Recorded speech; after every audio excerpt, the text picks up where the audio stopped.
پروردگار آپ کی اور ہم سب کی توفیقات خیر میں اضافہ فرمائے، آپ کو اور ہم سب کو اجر عظیم فراوان نصیب فرمائے، اور پروردگار ہم سب کی دعاؤں کو مستجاب فرمائے۔ جنہوں نے ہمارے حضور میں دعائیں لگائی ہیں، پروردگار ان کی دعاؤں کو مستجاب فرمائے۔ اور سب سے بڑھ کر سب سے پہلے میں اللہ رب العزت کی بارگاہ میں یہ دعا کروں گا کہ پروردگار آج کے دن کی عیدی کے طور پر ہمارے زمانے کے امام زمانہ جل اللہ فرجہ شریف کے ظہور میں تعجیل عنایت فرما۔ اللہم عجل لولیک الفرج، انشاءاللہ کہ ظہور امام زمانہ جل اللہ فرجہ شریف ہمارے لیے بہترین عیدی ہوگی انشاءاللہ۔ پروردگار ہمیں ماہ مبارک شعبان سے بھرپور استفادہ کرنے کی توفیق نصیب فرمائے، مناجات شعبانیہ پڑھنے کی توفیق نصیب فرمائے، صلوات شعبانیہ پڑھنے کی توفیق نصیب فرمائے، روزہ رکھنے کی توفیق نصیب فرمائے، استغفر اللہ واسأل التوبہ تسبیح پڑھنے کی توفیق نصیب فرمائے، استغفر اللہ الذی لا الہ الا هو الحی القیوم ذو الجلال والاکرام واتوب الیہ پڑھنے کی توفیق نصیب فرمائے،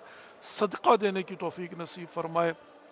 اور سیلیبریشن کے ساتھ ساتھ پروردگار ہمیں اپنے آپ کو ماہ مبارک رمضان کے لیے آمادہ اور تیار کرنے کی توفیق نصیب فرمائے۔ آمین